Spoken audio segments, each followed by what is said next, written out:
Today, guys, on Beer Geek Nation, we are looking at the latest release in the Ovila series from Sierra Nevada. This is their Abbey Quad, brewed with plums, coming in at 10.2% alcohol by volume. They previously released the Quad, just a standard Quad, and I thought it was a little bit ho-hum, needed something more. Kind of wish they would have taken this approach in the first place.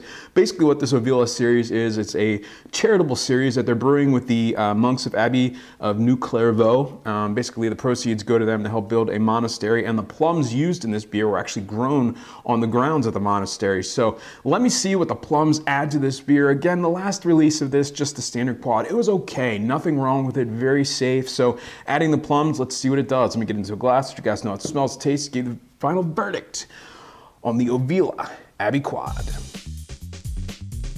All right, guys, so the aroma on the Abbey Quad.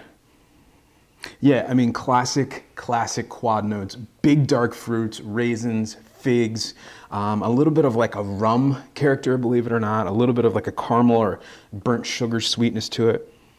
A little bit of that plum kind of fruitiness. There's a touch of like a plum, maybe like a skin on there.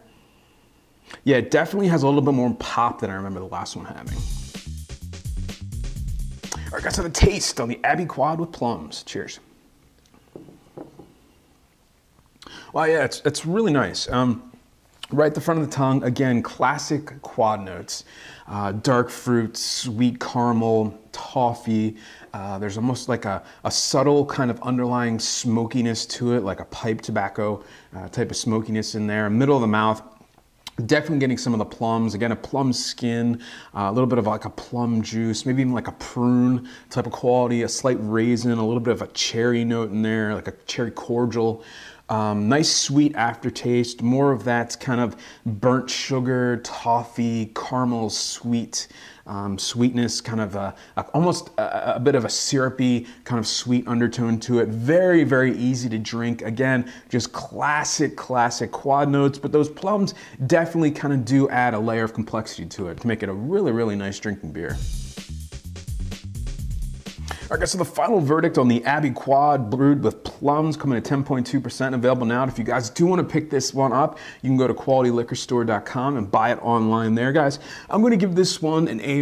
It's definitely a step up from the Quad before, like I said, which wasn't a bad beer, but just didn't do anything for me. It was just safe. And I don't think that's the way to go for a charity beer. I kind of wish they would have released this one as the original one. Again, this one is very, very middle of the road, but adding that plum quality to it just kind of steps it up a little bit, puts it in that A range, adding a whole nother layer of complexity in the taste. It's a really, really nice drinking beer, and I think it'll age really well. A very, very solid Quad. So with that, this version's getting an A- from me, and remember, for this life's too short. Drink amazing beers. Cheers.